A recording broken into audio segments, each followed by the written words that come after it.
can matter change its state? Yes, matter can change its state.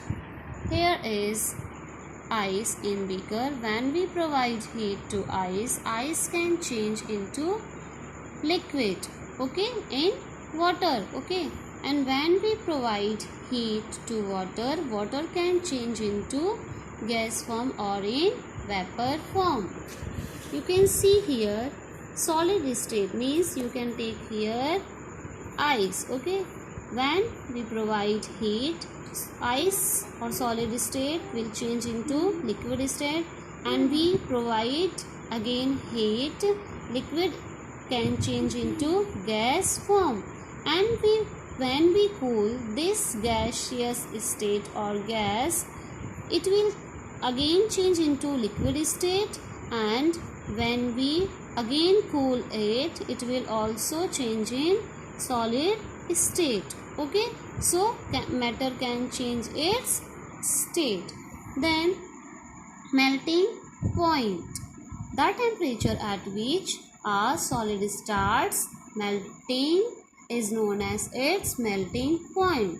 The melting point of ice is 273.16 Kelvin. Okay, now what is boiling point? The temperature at which a liquid starts boiling at the atmospheric pressure is known as its boiling point. Boiling point of water is 100 degree Celsius. Okay, and in Kelvin the boiling point of water is 373 Kelvin. Okay. Now sublimation process. A change of state directly from solid to gas without changing into liquid state is called sublimation. Means when solid change into gas without changing into liquid form, this process is called sublimation process. You can see in this example, ammonium chloride is taken into china dish, and when we provide heat to ammonium chloride, it will change into gas form without changing into liquid form. So this process is called sublimation process. Formula of ammonium chloride is NH4Cl. You can see example of sublimation process at your home like camphor. Okay, when we provide heat to camphor, camphor will change into gas without changing into liquid form. So this process is also called the sublimation process. Then effect of change of pressure. Dear students, when we apply pressure and temperature, gases can be changed into liquid form. Okay, so when we increase pressure and reduce temperature, gases can be changed into liquid form.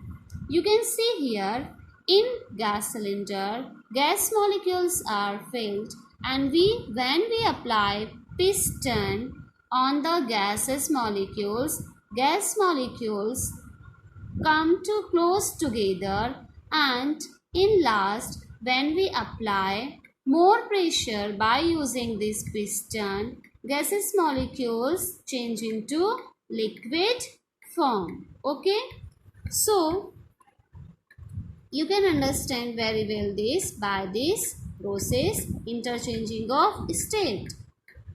When solid change into liquid form, this process is called fusion. Okay, and when liquid change into solid form, this process is called solidification.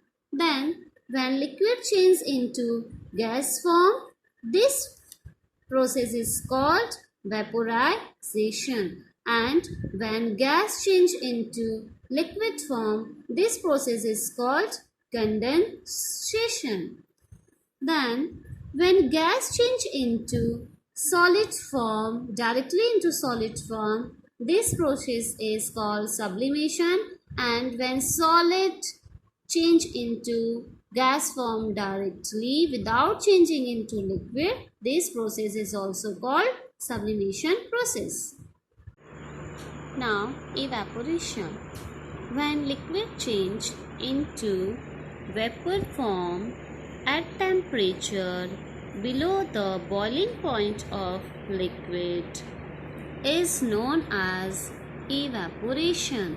Okay, in simple language you can say when liquid change into vapor form is called evaporation. There are many factors which affects the evaporations. These are: first, an increase of surface area. When we increase the surface area, evaporation also increases. Okay, for example, while putting cloths for drying up, we spread them out. Second one is an increase of temperature. Dear students, when we increase the temperature of liquid, evaporation process also increases because kinetic energy of liquid particles also increases. So then third one is a decrease in humidity.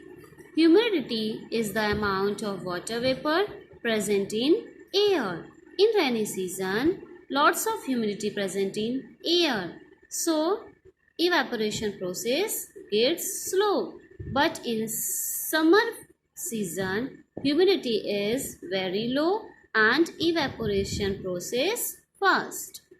Then an increase in wind speed. When we increase speed of wind, evaporation process also increased. Okay, and decreasing the amount of water vapor in the surrounding means when we decrease the amount of water in surroundings, evaporation process then also increases. Then if temperature is given in Kelvin, how will you change it into Celsius scale, means degree Celsius? Look this formula, dear students. Okay, how will you find out temperature in Kelvin? Okay, if temperature is given in degree Celsius, how will you find it into Kelvin? Okay, so formula is Kelvin, okay, then degree Celsius temperature and plus 273. Suppose your question is convert 300 Kelvin temperature into degree Celsius. So firstly you will write this formula and you will put the value of Kelvin here. Okay, 300 Kelvin and T degree Celsius, you don't know what is the temperature of 300 Kelvin in degree Celsius, then plus 273. Okay, then T degree Celsius come here and 300 Kelvin minus 273, then 300 minus 273 is 27 degree Celsius. This is your answer. And then if question is given change degree Celsius temperature into Kelvin, you will put same formula here.